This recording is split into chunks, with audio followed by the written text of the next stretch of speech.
Hey guys, it's Loaf. Patch 0.8.4 is about to launch, and I wanted to make a quick build guide on one of the builds I'll be using to farm the new dungeon, uniques, and legendaries being added to the game.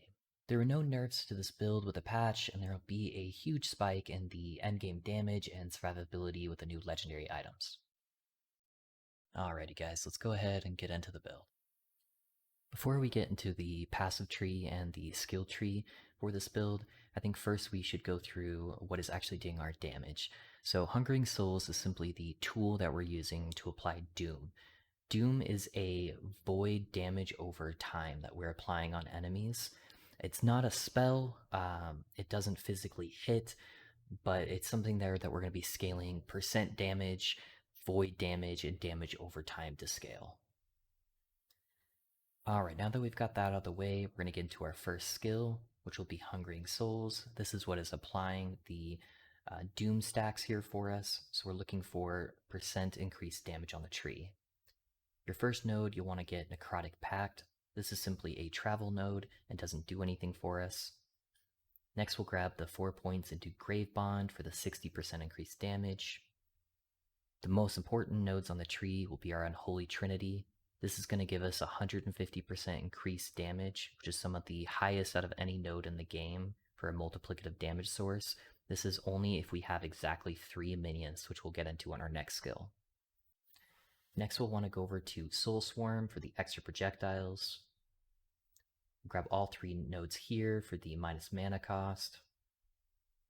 1 point into Risen Cemetery for the extra projectile chance, which will help with trash clear. Then we'll grab the 5 nodes into Descent into Madness for the extra 100% multiplicative damage. And then the last 2 nodes you'll want to throw here. We'll have 3 minions, so it gives us a little bit of extra damage output. For our minion skill, that's going to be proccing the Unholy Trinity from Hungering Souls. I decided to go with Summon Skeleton. I spent a lot of time trying all the different minions and seeing what the best combination would be here to work with this build.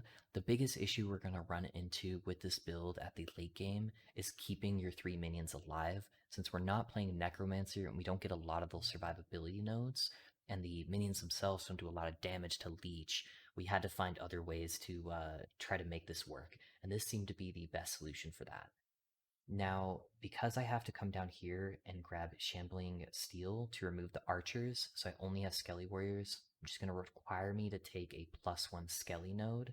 It forces us to grab this node here, which is going to reduce the maximum number of minions by 50%. So because of that, and we need exactly 3 minions, I'm also going to go over down to Marwalkers and get another +1 to make sure we don't ever over summon our minions, because if we go over that 3, then we lose our huge damage multiplier there that we're getting from Hungering Souls.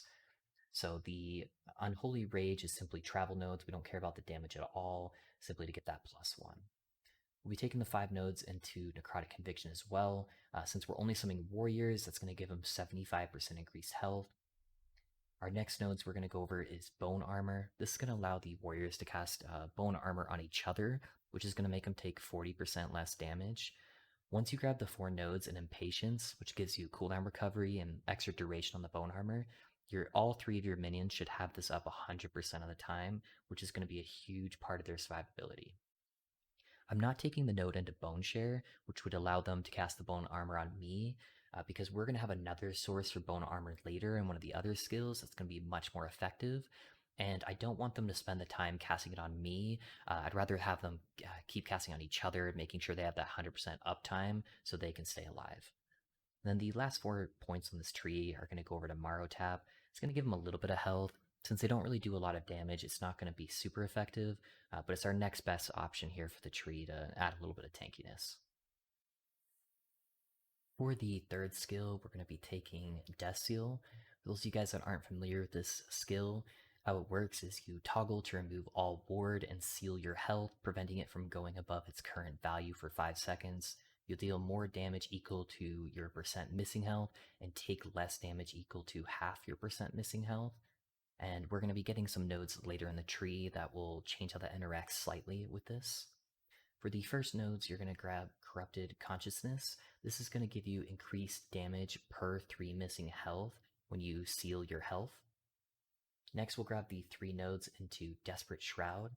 For the duration of Death Seal, you gain armor and stun avoidance for each 10 health you were missing when Death Seal is activated, so let's give you a whole bunch of armor as the main goal. And then the most important node here for Death Seal is Deadlock.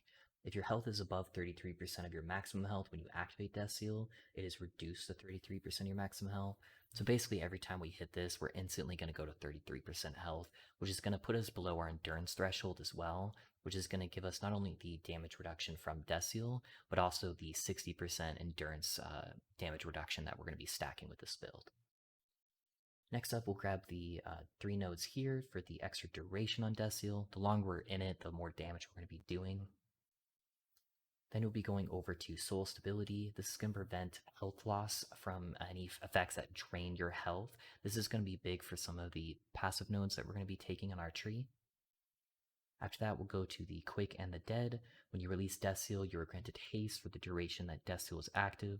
We're going to be having that for quite a while. This is going to help us kind of zoom through all of the different echoes and help us keep up our Reaper form a lot better. And then next we'll go over to Flesh Pact. When you release Death Seal, you gain amount of health for each second Death Seal is active. Basically, as soon as we exit out of Death Seal, we're going to be at 33% health. This is going to immediately heal you back up to full health. That way you're not in danger when that does come off.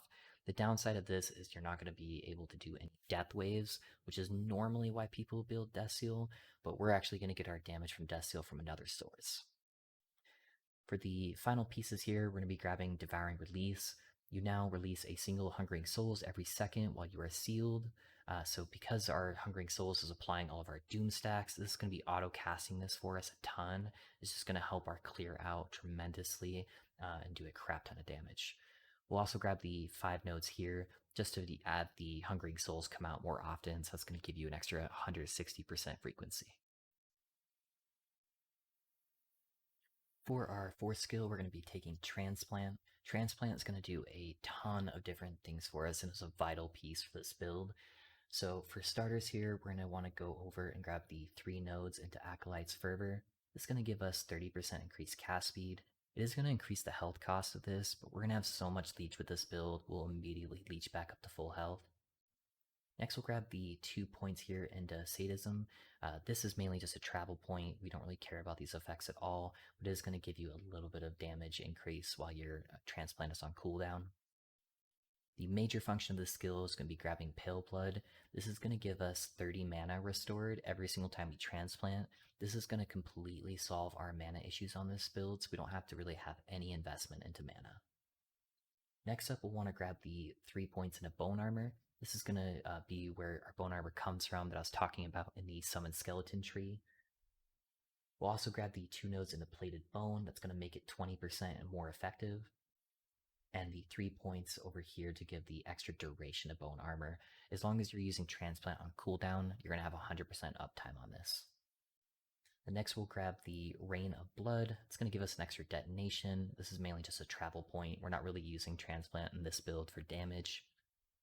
We'll take the 2 points here for the kill threshold. This will help with bossing, so anytime an enemy is below 10%, if you hit them with the Transplant, it's going to immediately execute them. And then lastly, we're going to get the Sticky Blood. This is just going to slow enemies nearby where we transplant. That way it gives us a second for those Hungering Souls to come out and kill mobs before they start attacking us. For the final skill, we will be taking Reaper Form, just like pretty much every Lich build will. This tree is going to look fairly similar to most of the builds out there. First, you're going to want to go up and grab the Soul for a Soul node. It's going to give you a little bit of increased damage while you're in Reaper Form. That's mainly just a travel point. We'll be taking all 4 points into Reaper's Curse for that 100% increased damage.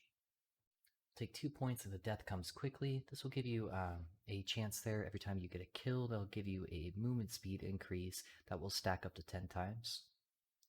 And then we'll grab the 3 points into the Rapid Destruction for the 30% increased cast speed, allowing us to get a lot more of the Hungering Souls out. Next up, we'll take the 4 points into Mistress of Decay. That's for the 40% increased damage over time. We'll grab all the points into Harbinger of Blood for the increased health leech and healing effectiveness there, just to help us stay into Reaper form longer. And then for the last 2 points, we're going to grab 1 point to Swift Harbinger. which will give you some cooldown recovery on Reap, and Unholy Dominion, which is going to split the cooldown between Reap and Transplant, effectively giving you 2 different teleport abilities, which is going to allow you to get around the echoes a lot quicker so you can maintain the Reaper form for a longer period of time. Your goal is to have Reaper form up 100% of the time. Once you get a good majority of these skills all leveled up and you get some of the leech on your gear, this is going to be no problem to have 100% uptime, even on bosses and whatnot. For the passive tree, we're going to start out by taking the 8 nodes into Forbidden Knowledge. It's going to give us a bunch of intellect, which will scale the doom damage, as well as some free necrotic res. Now, a lot of these other nodes you're going to want to wait until later to get, or you can eventually spec out of if you have really, really good gear. I take 1 point into travel here, so I can get over to the unnatural preservation for the free necrotic and poison res. Once you get really good gear, you can kind of take those points out and put them into more damage elsewhere.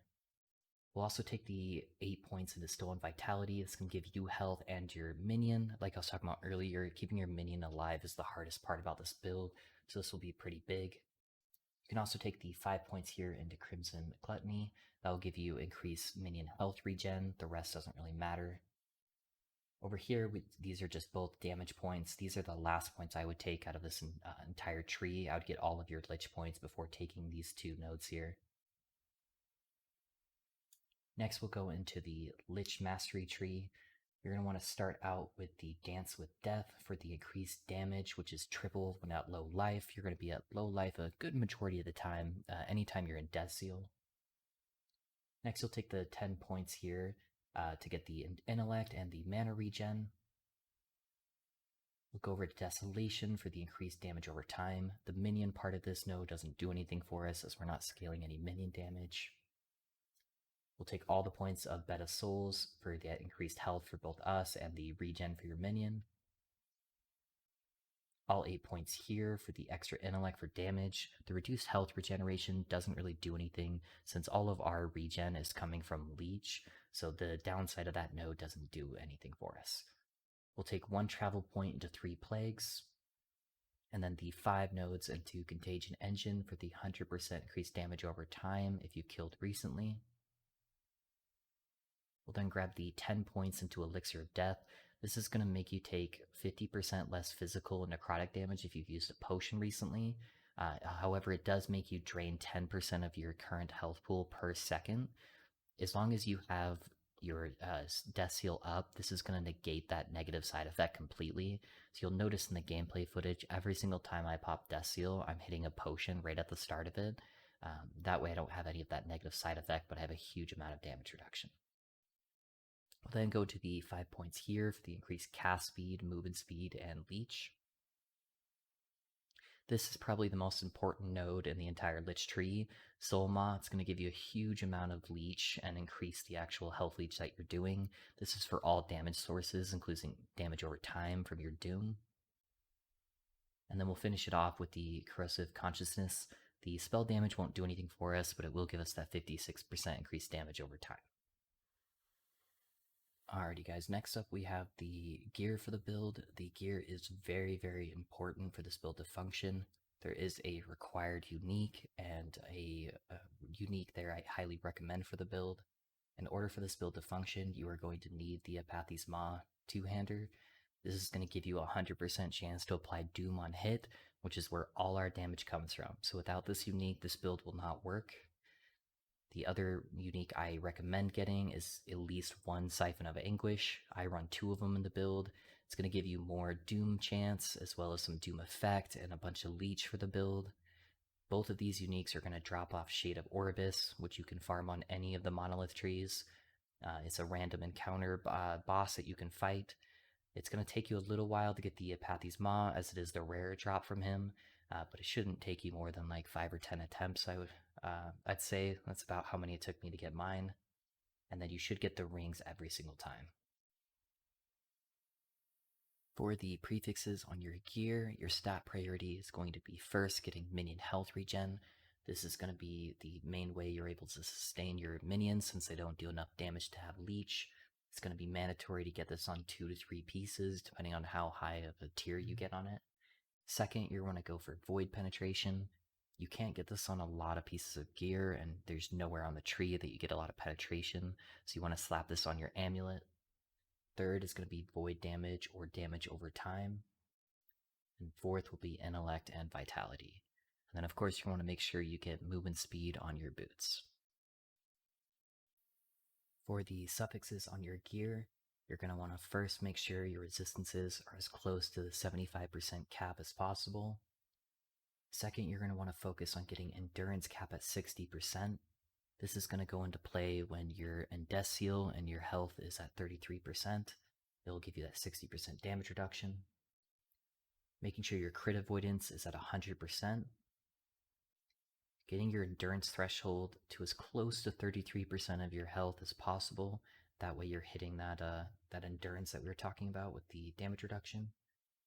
And then last, getting HP everywhere you can, prioritizing hybrid HP first, percent HP, and then flat HP. I'll go ahead and hover over each piece of gear here slowly. That way you can see what I have on each piece.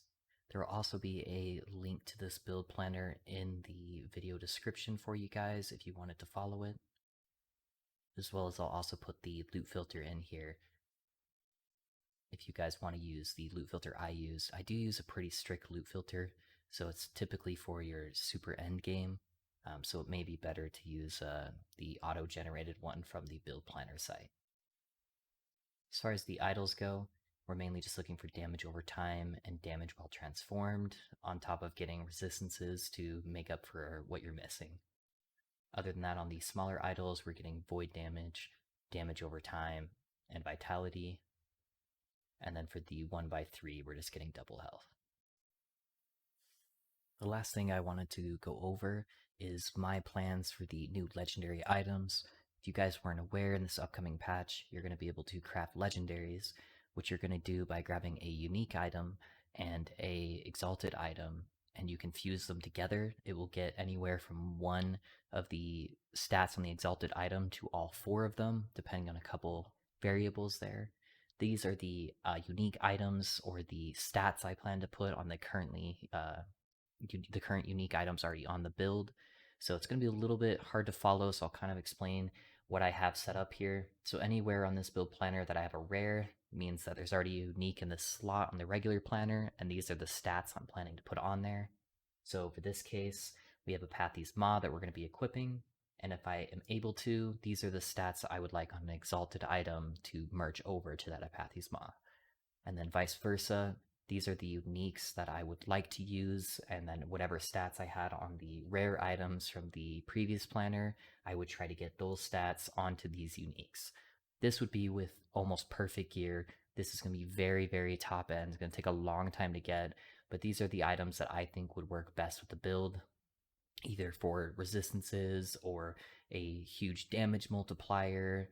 For the Twisted Heart, it gives you 20% increased health. So a lot of these will be pretty self-explanatory. These aren't set in stone as no one has access to this content yet, but this is at least what I plan on using. Alright guys, that is going to wrap up this video. If you guys did enjoy the guide and would like to see more content like this, a like and subscribe would help a lot. I would love to know what you guys are most excited for in the upcoming patch. Let me know in the comments below. If you'd like to see me creating these builds live, you can check me out at twitch.tv/pinchinglove. Hope to see you guys there.